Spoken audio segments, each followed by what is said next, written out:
Hello, and welcome to today's show, Growth Without Risk. And it's brought to you by Cairo Secure, who I really appreciate the opportunity to connect with and work with for years now, with Dr. Hoffman and his entire team. My name is Dr. Janice Hughes, and I'm really excited to have a conversation today based on something that I've really been watching in a lot of Facebook groups. I recognize teaching and going to some of the chiropractic colleges. It's sort of a distinction about whether you have a practice or whether you're building a healthcare business. And I want to lead today with the question about, could you imagine never actually having to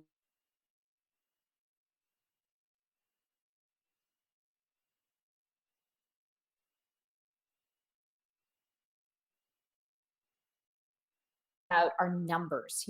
How do we attract clients? How do we get enough of the right kind of training? Likewise, we go into practice, we go into building the business, and what starts to happen is, we're constantly having to think about that next new client, or where do these new clients come from? Well, let's face it, a lot of times we've been thinking in terms of we have to go out there, and meet and connect and with groups or organizations. And for years within the healthcare professions, there's been people talking about turning around and, going into, again, screenings and marketing. And what starts to happen is obviously the way the world has changed, and we don't have that. But now, before you know it, we're still constantly thinking about where are the next new clients coming from. So I think it's a bit of an affliction that we go through in this healthcare space. Now, you notice the medical teams don't tend to have to think about that, because that's almost like it's just been a constant expectation that we all go for these regular checkups or for dentists. Well, I know that we can't discuss today how we change the whole perception of chiropractic. But what I'd love to talk about is, how do you begin to build your healthcare business without the stress constantly of new patient or new client acquisition? So what I want to talk about is 3 different steps. I think the first really critical step, let's call it step 1, is how do you build systems for attraction and promotion? Whether we like it or not, a lot of, especially as we get started, or any of you that want to keep the pipeline of new clients going, we tend to know that a lot of it is based on us, our promotions, our ability to connect with people, the connections that we do or don't have. And I like to call that kind of the attraction. Sometimes we have to recognize that we have to build systems to continue to attract. We also have to build systems of promotion. So in the current world, we all instantly then think about Facebook ads and funnels. So they are absolutely critically important. They're a powerful tool, but not at the expense of also you doing other things like who in your community are key centers of influence that it's important for you to speak with, connect with, talk with. Within your own patient base, many of you actually already have a few of those patients that send you a lot of clients. Like if you look over the years, they've been really high referrers. So how do you maximize that even more?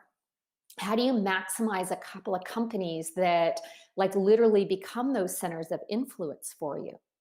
I know a couple of people within their communities that, they end up working with people from Orange Theory as an example. Great company in many areas. It's a thriving business, even through the craziness that we've come through in 2020 and now in early 2021. Well, if you know those people and already work with them, how could you leverage that? That's the question you begin to ask yourself when you want to, think about these centers of influence. How do you leverage it more? And I know we realize that you can't now go to an Orange Theory or their managers and say, look at me, just send me patients. But what can you offer them? How do you help them? And so a lot in this step 1, building these systems for attraction and promotion. How do you leverage things that you're already doing that are working well? But more importantly, how do you leverage and build some systems to attract and promote the practice? Now, don't just think it's if you're extroverted or if you're a more outgoing personality that you do those things. There's ways to leverage being an introvert or a more internal driven practitioner. So I just want you to recognize this is a whole topic unto itself, this step one of systems for attraction and promotion. Then step two is how do you build stronger care plans or what I call case management? This is how do you plug the leaky bucket? Because what happens after years of coaching thousands of practitioners, chiropractors, naturopaths, acupuncturists, what I recognize is that I could have these great promotion or I can teach people how to attract and have people come in. But often the leaky bucket is that you've got as many or more people going out of the system.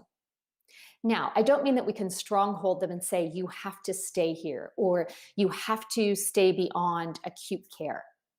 But you can build systems by understanding that there's a big difference between acute care versus reconstructive care versus what I call wellness or, health prevention care. And all too often, we really get okay, take them out of acute, and then the word is we put them on maintenance. Well, again, what does that mean? So maintenance to me, or really if you ask anybody in the public is, well, it's maintaining the things the way that they are. Well, is that necessarily so great? So what you want to think more about is enhancement, health enhancement, improving their health and well-being. And a lot more people are even interested in that now based on the fact that they don't want the illness that's been the big focus through the crazy pandemics. But what I want you to understand is you have to build a case plan. You have to build systems around case management. You can't just go, oh, I think this is what we'll do. Or a lot of times, if you give this great report of findings, you find or think that those people are the ones that follow through or take longer, care plans. And that's not necessarily always the truth. So you notice that sometimes the less you say, all of a sudden, some people end up staying or being part of your practice for longer or referring more. Sometimes it's almost like we need to get ourselves out of the way.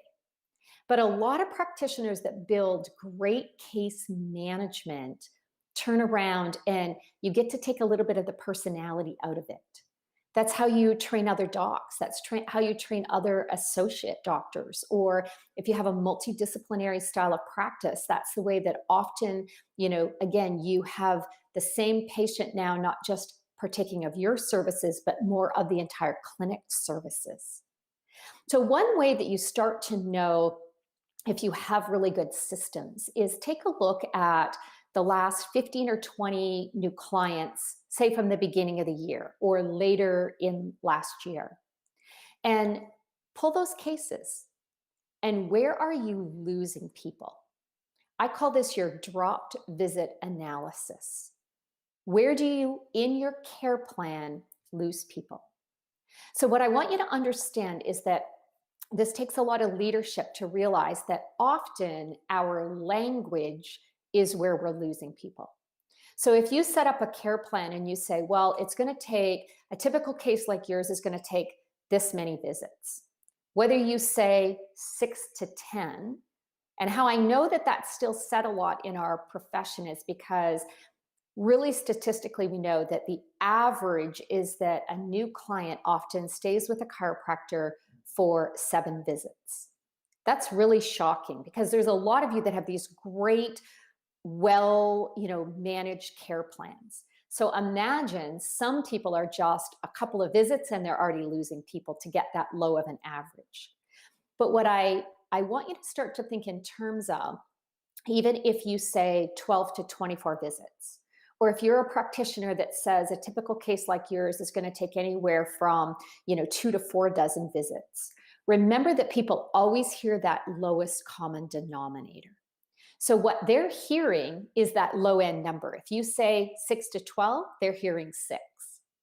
So you need to be able to come up with a plan that talks about your phases of care, or how you're going to help them move through varying stages of their care.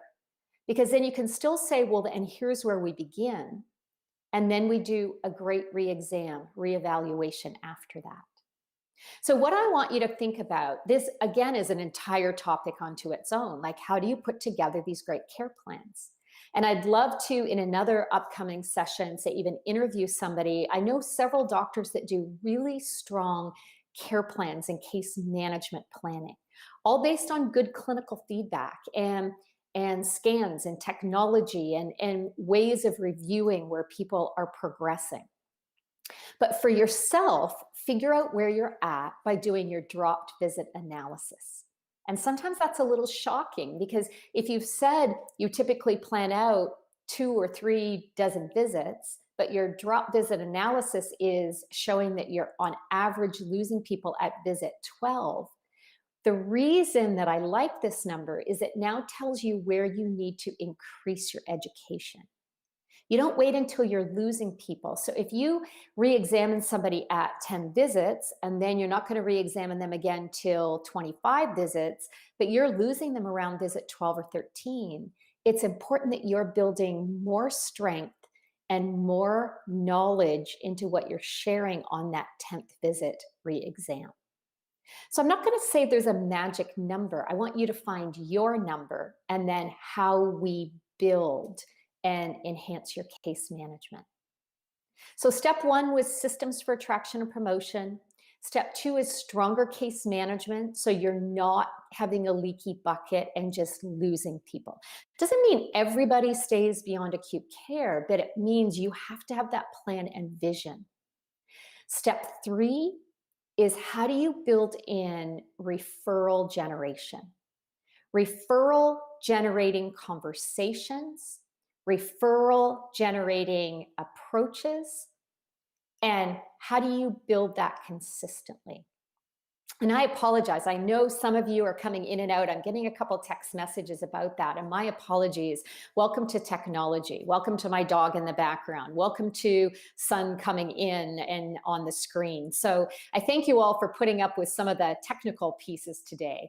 But let's talk about this step 3. So referral generating conversations.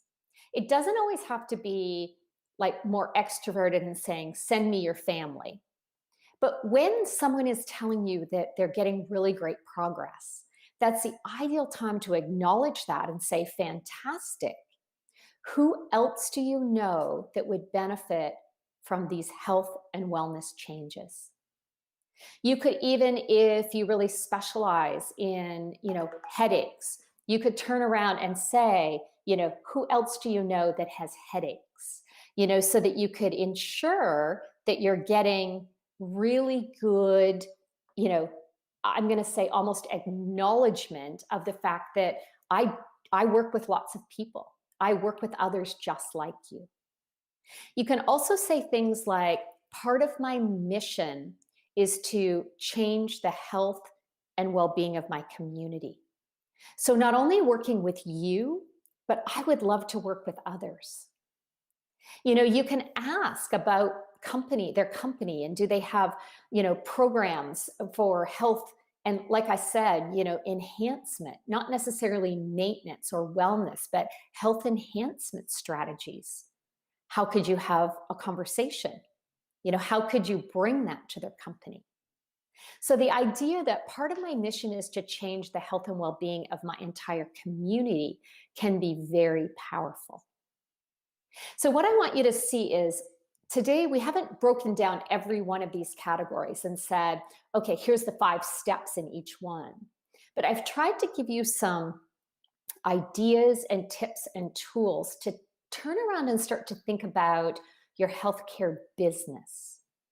How could we turn around and ensure that you and your practice and your business can run with or without you?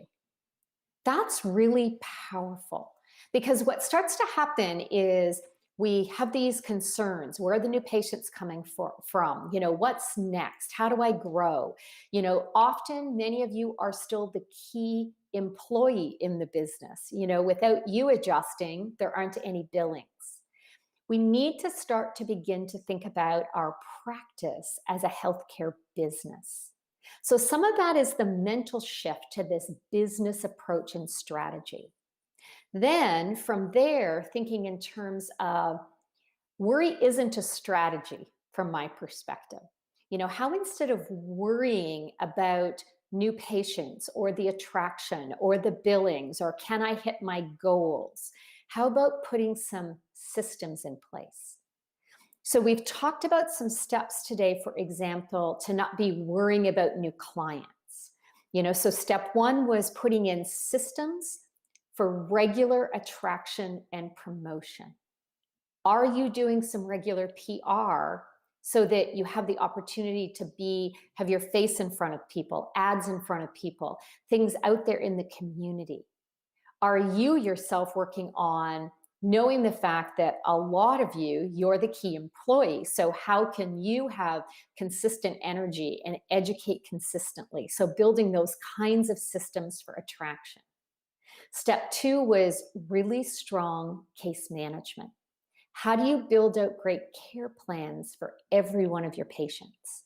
Not that everyone is always going to accept it, but you need to be able to envision it. So if you want a PVA of 30, or if you want a typical PVA of 40, and you have a PVA of 12, then you need to say, I need to build some systems. And then the last step three, was regular referral generating conversations, very authentically, just knowing that that is your role as the key chiropractor, as the lead chiropractor, sometimes as the only chiropractor. It's how am I constantly asking for referrals? If somebody says to you, I really need to get my husband in here, could you turn around and say, how can I help you with that? Do you think it would benefit if you brought him in on one of your visits? Do you think it would benefit if I have a phone call with them? So a lot is, are you just really staying attention and paying attention to those kinds of referral opportunities? So I want to take this opportunity to just have you realize, like I said, worrying is not a strategy. Take a little bit of time and even think about those 3 steps I've talked about and build and put some systems in so that you can have consistency of new clients and new client attraction. Again, I'd really love to say thank you to ChiroSecure for sponsoring these kinds of conversations, and also let you know that next week's host of Growth Without Risk is Mike Misko. So definitely tune in for that. So thank you and have a wonderful day.